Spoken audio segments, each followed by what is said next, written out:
Meanwhile, back to the NFL conversation we go. In the NFC East, well, they just were not good last year. The division had a collective winning percentage of .367, worst in NFC East history, fourth worst by any division in the Super Bowl era. Washington won it at 7-9, which was tied for the worst record by any division winner in the Super Bowl era. They lost by 8 in the wild card round to the eventual champion Tampa Bay Buccaneers. As far as who's going to win the division this year, Caesars William Hill has Dallas installed as the favorite with the assumption that Dak Prescott will be ready by week 1. Washington has the second shortest odds. And so as we put our football crew together here, we asked for burning questions from the NFC East from each of you. And Mike T, I will start with you. What is the big thing you're looking to find out from the NFC East this year?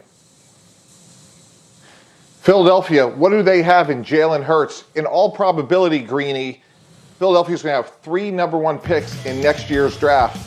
We don't know what we have in Jalen Hurts yet. He only threw 77 passes a year ago. Is he a frontline starter? Is he a franchise player? Will they forget about Carson Wentz? This season, they need to know what they have in Jalen Hurts. It will literally set the trajectory of the Philadelphia Eagles for the next 10 years. And more importantly, what do they do in next year's first round?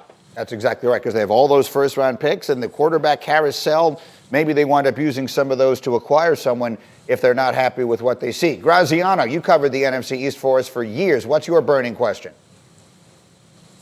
Did the Cowboys do enough to fix that defense? You mentioned they're listed as the odds-on favorite. Dak Prescott coming back. The offense should be good.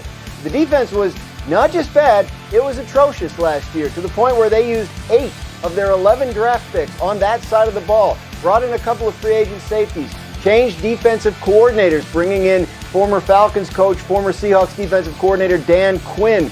Really, if they can just get that defense to be middle of the pack, this should be a competitive team, given how good we expect their offense to be. But major questions on that side of the ball until we see major improvement. Okay, fair enough. And then finally, RC, I'm coming to you. The division you know well. You played in Washington there. You played for the Giants. Mm-hmm. What is your burning question about the NFC East? Was the Washington football team a Ryan Fitzpatrick away from being a contender?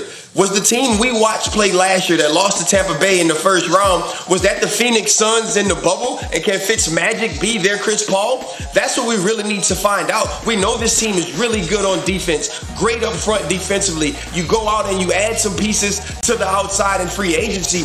Can Fitzpatrick do some of the things he did last year in Miami and bring some of that magic to Washington, get them to the playoffs, and make them a contender? I'm with you. And look, you've made the line. I'm using your line here on this show. You've said no one has ever said we are Ryan Fitzpatrick away from winning the Super Bowl. But we're going to say it this year, RC. Nobody's ever said it. That's right. No we're going to one's say ever it said this it year. over a decade and a half.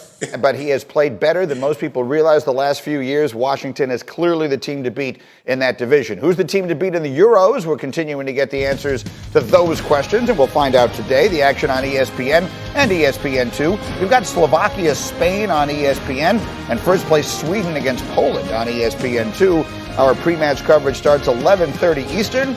Both matches also available on the ESPN app, one tap. Meanwhile, coming up, 2 major stories this week that could change college football forever. What's happening? Crowder throws it up.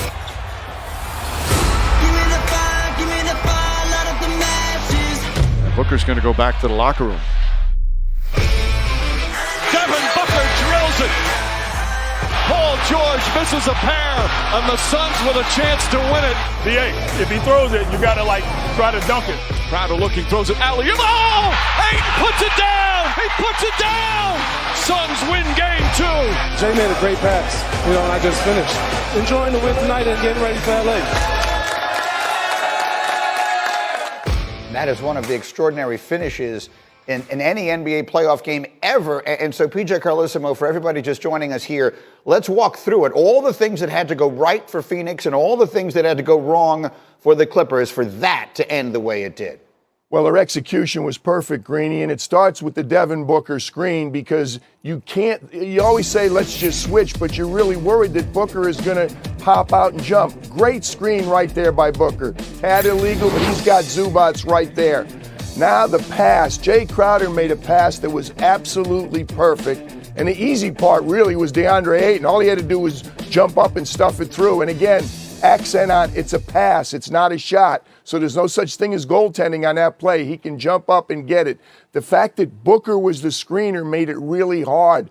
Nick Batum couldn't switch out, or he couldn't lean the other way, because if Booker pops out, he's got an open jump shot, and it's only a 1-point game. 0.9 seconds, that's enough time to shoot it. But give Monty Williams a ton of credit for the people he put in the play, the execution by Jay Crowder. Yeah, DeMarcus Cousins could have done a better job. He should have been leaning more inside. You have to take away that pass into the paint. There's no way you should allow a pass toward that black part of the floor. The pass has got to come in toward the corner or toward half court. But it's easy to second guess. DeMarcus got thrown in right at the last minute. I mean, that's a common occurrence. One of the assistant coaches probably, yelled to Lou, hey, let's put a big on the ball. He turns, he puts Boogie in, and they probably didn't have enough time to go over with DeMarcus Cousins what he needed to do. You would hope he would know that's happened before. I'm sure he's guarded an inbounder before, and your number one rule is don't allow a pass into the paint. Yes, and the one thing that they weren't lacking for at the end of that game was time to talk over how they wanted to do things with all of the stoppages of play. But that's a different topic. So, PG, let me ask you this, because you coached a million games. We just heard what Monty Williams, the winning coach, said in the huddle. What is the coach on the defensive side saying there? What are you telling your players as they're going out to defend that in the final 0.9 seconds? You're probably switching everything because you want to make ssure you want to come together shoulder to shoulder if you're a defender.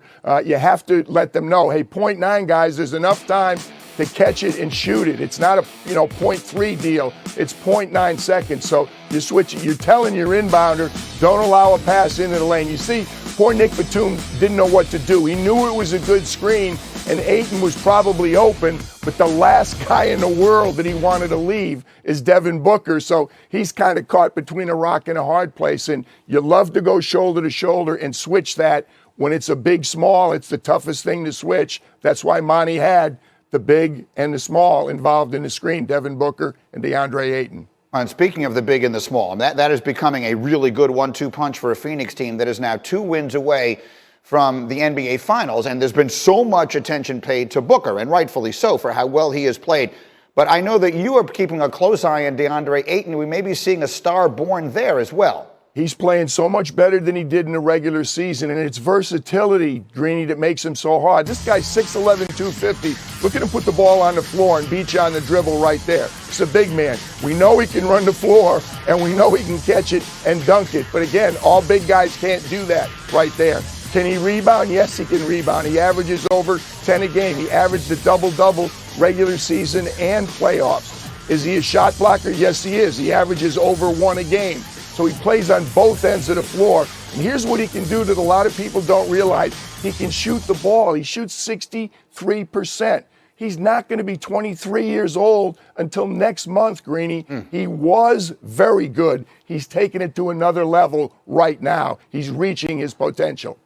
He was a one and done in Arizona, so it feels like he's been around a while, but he's still only 22 years old. And again, he's 2 wins away from the NBA Finals. PJ, we'll check back with you as we continue here. Thank you so much, my friend. And let me run the floor here. Here's more good news for the Suns organization. They are optimistic that Chris Paul could return for Game 3, which is tomorrow night. He's missed the first 2 games of the series in the league's health and safety protocols, but again, there is an expectation that he will be back for Game 3. Tonight, meanwhile, is Game 1 in the East in Milwaukee between Trae Young and the Hawks and Giannis and the Bucks. Milwaukee, the only team remaining that has been unbeaten at home during the playoffs. So we'll see if they're able to continue that. And then continuing what was a very busy night in the NBA last night, it was the draft lottery. The Detroit Pistons got the first overall pick. The future Hall of Famer Ben Wallace was representing Detroit last night, and he was good luck. Cade Cunningham is projected to the Pistons with the first pick, and according to Woj, Cunningham will only meet with the Pistons and nobody else. And as for the rest of the top 5, here's what it looks like according to our own Jonathan Givony. After Cade, you got Jalen Green going to Houston. He was the top college prospect before opting to play in the G League. Other notable players include last year's freshman phenom from Gonzaga, Jalen Suggs, slated to go to Toronto. Meanwhile, back to the NFL conversation we go. In the NFC East, well, they just were not good last year. The division had a collective winning percentage of .367, worst in NFC East history.